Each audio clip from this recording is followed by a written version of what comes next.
আসসালামু আলাইকুম, welcome to Fictus academy. Fictus academy presenting Fictus effective বায়োলজিতে তোমাদেরকে একবার আবারও স্বাগত জানাচ্ছি। আমি Leon, studying MBBS at Shaheed Monsur Ali medical college, Sirajganj.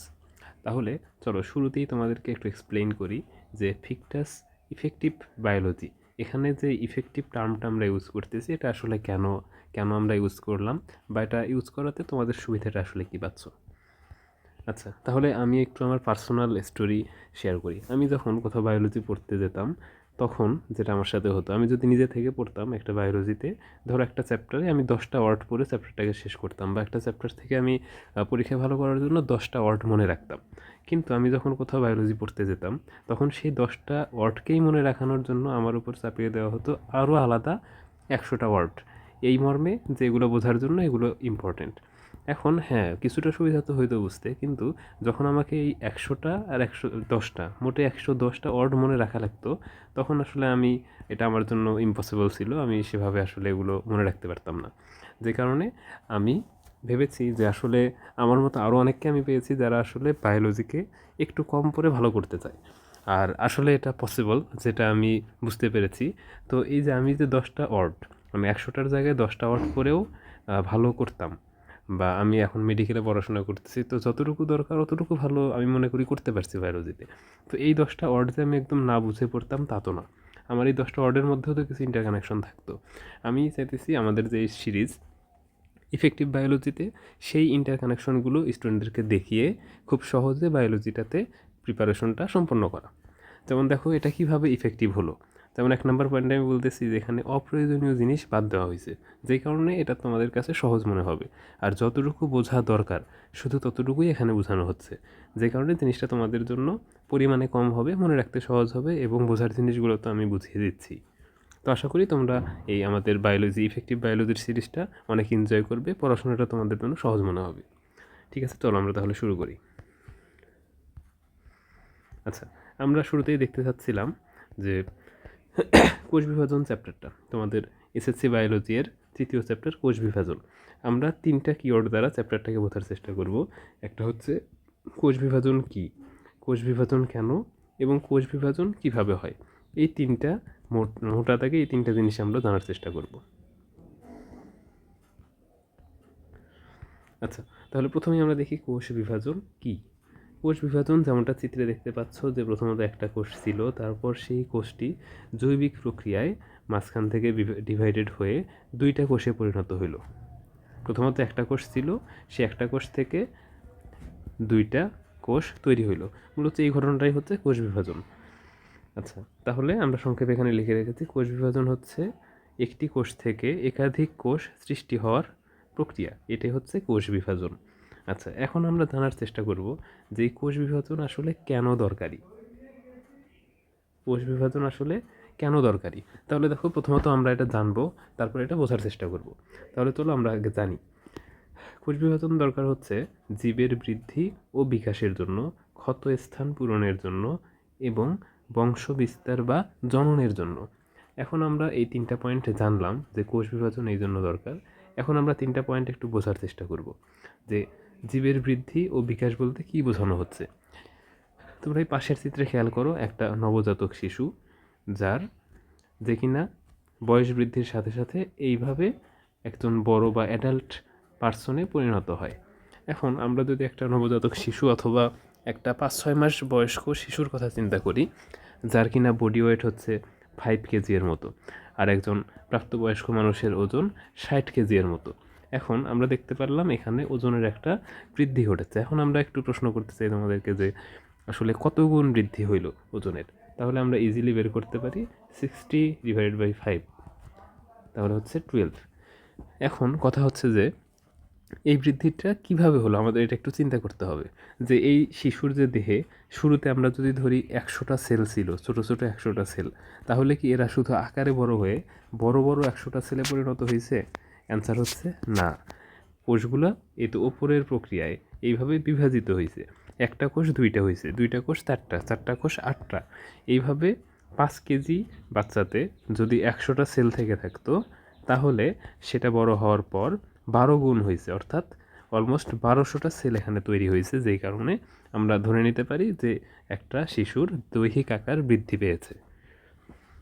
আচ্ছা, তাহলে প্রথম পয়েন্টটা যদি তোমরা বুঝে থাকো, এখন আমরা একটু দেখব ক্ষত স্থান পূরণ। আচ্ছা, ক্ষত স্থান পূরণ বলতে বোঝানো হচ্ছে যে ধরো তোমরা যারা মোটরসাইকেল বা সাইকেল রাইড করো অথবা রাস্তাঘাটে চলাফেরার সময় কখনো অ্যাক্সিডেন্টে তোমাদের হাত বা পায়ের কিছু আঘাত পাও বা কেটে যায়, তো আমরা এখানে দেখো এটা চামড়ায় বা আমাদের স্কিনে একটা আঘাতের চিহ্ন দেখানো হচ্ছে। এটা দেখানো হচ্ছে উপর থেকে, আর এটা আসলে চামড়ার ভিতরে লেয়ারে কী কী পরিবর্তন হচ্ছে সেই চিত্রটা পাশে দেখানো হয়েছে। তো এটা যখন ধীরে ধীরে দেখো একদম সুস্থতায় পৌঁছায়, তখন দেখো এই গ্যাপটা ধীরে ধীরে পূরণ হয়। এটা কিভাবে পূরণ হইলো? এখানে তো সেল ছিল না, কিন্তু এই যে সাইডে যে সেলগুলো ছিল এগুলো একটা থেকে দুইটা হয়েছে, আবার হচ্ছে এই দুইটা থেকে আবার চারটা হয়েছে। এইভাবে এই ক্ষত স্থানটা দেখো একদম উপরে উঠতে উঠতে একদম পরিপূর্ণ হয়ে গেছে।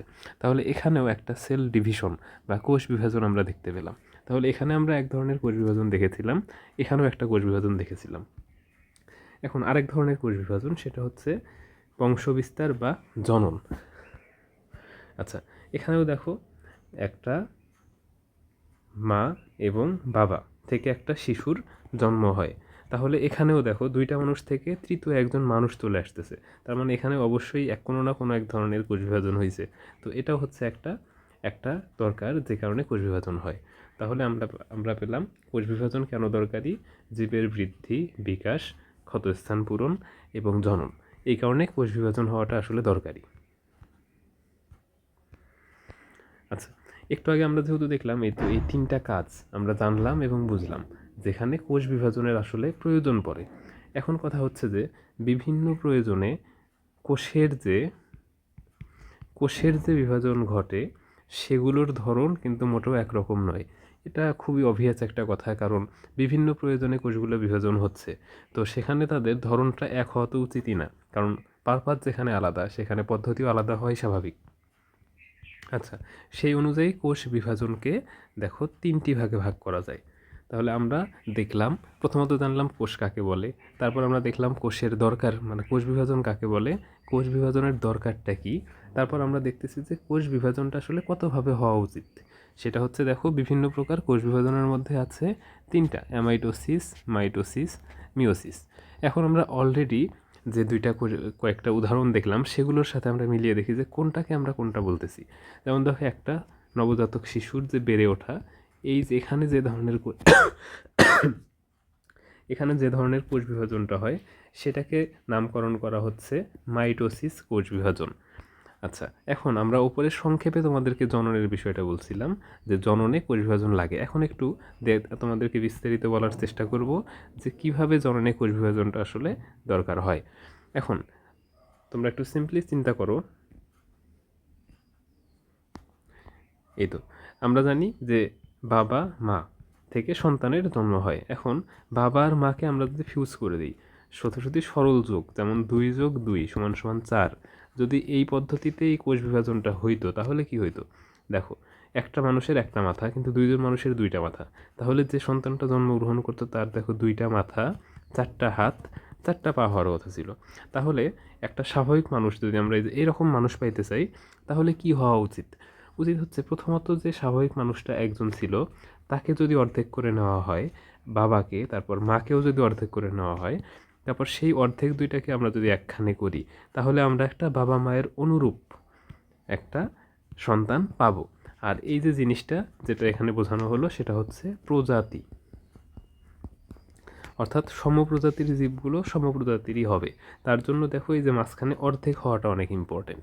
এখন কথা হচ্ছে যে বাস্তবিক কি কখনো কোনো মানুষকে এই যে এইভাবে কেটে আলাদা হইতে দেখছো? এটা কখনোই না। এখন এটা আসলে কোন জায়গায় অর্ধেকটা হয়? এটার অ্যান্সার হচ্ছে ক্রোমোজোম সংখ্যা। আচ্ছা, মূলত প্রত্যেকটা কোষের ভিতরে নিউক্লিয়াস আছে, নিউক্লিয়াসের ভিতরে ডিএনএ আছে, ডিএনএর ভিতরে যে ক্রোমোজোম আছে সেই ক্রোমোজোমগুলো অর্ধেক হয়। অর্ধেক হওয়ার পর যে সেলটা তৈরি হয়, তো এখান থেকে একটা সেল তৈরি হবে পিতার দেহে, আবার মাতার দেহে, তারপর তাদের যখন ফিউশন হবে তখন সেই অর্ধেক ক্রোমোজোম আর অর্ধেক ক্রোমোজোম মিলিত হয়ে একটা পূর্ণাঙ্গ ক্রোমোজোমের সেট গঠন করবে। আচ্ছা, তাহলে দেখো যখন পিতা বা মাতার দেহ থেকে যে ক্রোমোজোমের সেটটা অর্ধেক হয়ে গেল, একটা নতুন সেল তৈরি হয়েছে, কিন্তু প্রথমত একটা সেল ছিল যার মধ্যে ক্রোমোজোম ছিল 46টা, সেখান থেকে আরেকটা কোষ তৈরি হয়েছে যেখানে ক্রোমোজোমের সংখ্যা হয়েছে 23টা। তাহলে এখানে দেখো সেলের সংখ্যা কিন্তু বাড়ছে, সেলের সংখ্যা, সেল নাম্বার কিন্তু এটা বৃদ্ধি পাইছে, কিন্তু ক্রোমোজোম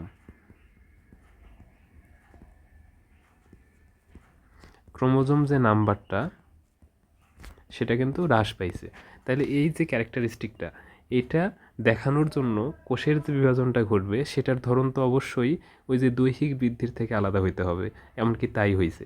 আচ্ছা, এইভাবে যখন 23টা ক্রোমোজোমযুক্ত একটা সেল তৈরি হইলো, সেই সেলটাকে বলা হচ্ছে গ্যামেট।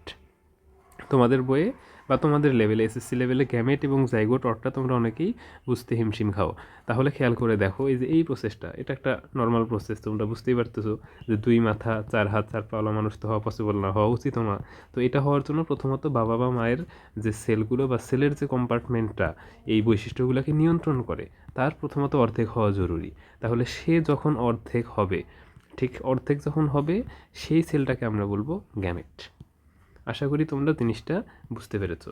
আচ্ছা, এরপর 2টা গ্যামেট যখন মিলিত হবে, এর ভিতরে ক্রোমোজোম ছিল কয়টা? 23টা। এর ভিতরেও ক্রোমোজোম ছিল 23টা। এই 2টা যোগ করে দিলে এই যে এখানে যে আমরা আরেকটা সেল পাবো, সেই সেলটা হবে 46টি ক্রোমোজোম যুক্ত। আর এই যে 46টি ক্রোমোজোম যুক্ত একটি মাত্র কোষ, মানে একক কোষ অথবা প্রথম কোষ, সেটাকে বলা হয় জাইগোট। তাহলে আশা করি তোমরা মিওসিসে, সেল বিভাজনে ক্রোমোজোমের সংখ্যা কমার প্রয়োজনীয়তা এবং কমলে তাহলে তাকে বলা হচ্ছে গ্যামেট, তারপর এরকম 2টা গ্যামেট মিলিত হলে জাইগোট হচ্ছে গঠিত, এই জিনিসটা আশা করি তোমরা বুঝতে পেরেছো। প্র্যাকটিক্যালি না হলেও মোটামুটি তার কাছাকাছি একটা লেভেলে তোমরা আশা করি আন্ডারস্ট্যান্ডিং ডেভেলপ করতে পারছো এই লেকচারটা দেখে। আচ্ছা, তাহলে বুঝতে পারতেছো যে এখানে হচ্ছে মাইটোসিস। তাহলে এখানে যেহেতু দেখো পুরো প্রসেসটা আলাদা, ক্রোমোজোম সংখ্যা 2n থেকে এখানে n হচ্ছে, তাহলে এই প্রসেসটাকে বলা হচ্ছে মিওসিস, কোষ বিভাজন। যে কোষ বিভাজনে এই ঘটনাগুলো ঘটে সেটাকে আমরা বলতেছি মিওসিস, কোষ বিভাজন। তাহলে অ্যামাইটোসিস, কোষ বিভাজন কাকে বলা হয়? চলো, এটার জন্য একটা নতুন জিনিস আমাদেরকে জানতে হবে। সেটা হচ্ছে, আমরা যে এখানে মানুষগুলোকে দেখলাম, এদের দেহে কিন্তু কোষের সংখ্যা মানে অনেক বেশি, ট্রিলিয়ন ট্রিলিয়ন কোষ নিয়ে এক একটা দেহ গঠিত।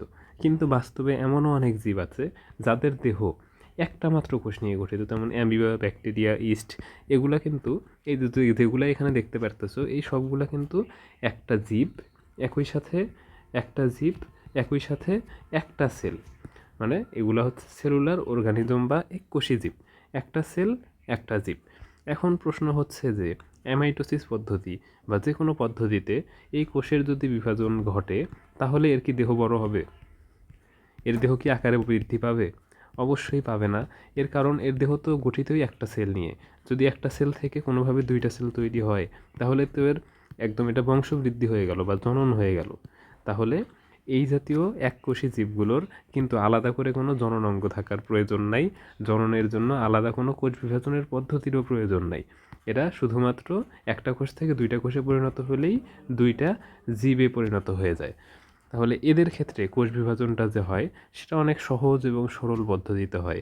এই যে এগুলাতে অনেক মেকানিজম আছে, অনেক ধাপ আছে, আর অনেক এনজাইম, অনেক কিছু লাগে, কিন্তু এগুলাতে খুব বেশি কিছু লাগে না, খুব সহজেই কোষগুলো বিভাজিত হয়ে যেতে পারে। এই জন্য এই সহজ এবং এই সরল কোষ বিভাজনটাকে, এই পদ্ধতিটাকেই বলা হইতেছে মাইটোসিস, কোষ বিভাজন। আচ্ছা, এই তো এখানে দেখো যে একটা এককোষী জীবের যদি কোষ বিভাজন ঘটে, তাহলে আসলে সেখানে কি ঘটে? সেখানে দেখো কোষের বিভাজন তো হয়, পাশাপাশি দেখো জনন প্রক্রিয়াটাও সম্পন্ন হয়ে যায়। আচ্ছা, তাহলে এদেরকে বলা হয় এককোষী জীব। আর তার পূর্বে আমরা তো দেখেছিলাম মানুষ বা গরু, ছাগল ইত্যাদি যে কোনো বড় আকৃতির যে জীবগুলো, তারা আসলে বহুকোষী জীব।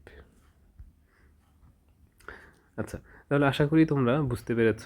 আর ইফেক্টিভ বায়োলজির যে আমাদের কনসেপ্টটা, সেই অনুসারে তোমাদের দেখো এখন বইয়ে তুমি যদি এই পার্টটুকুর দিকে তাকাও, গিয়ে যদি তুমি এই পার্টটা এখন রিডিং পড়ো, এই যে জাইগোট, গ্যামেট, পুংগ্যামেট, স্ত্রী গ্যামেট, তারপর এককোষী জীব, আশা করি এই সবগুলো জিনিস তুমি বুঝতেও পারবা। আর আমরা চেষ্টা করছি অপ্রয়োজনীয় কোনো কিছু অ্যাড না করার, যাতে খুব সহজে অল্প কিছু মনে রেখে তোমার সিলেবাসটা তুমি শেষ করতে পারো এবং পরীক্ষাতেও অনেক ভালো মার্ক অবটেইন করতে পারো।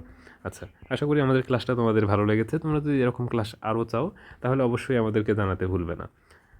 ঠিক আছে, ধন্যবাদ। দেখা হবে পরবর্তীতে অন্য কোনো ভিডিওতে। আসসালামু আলাইকুম।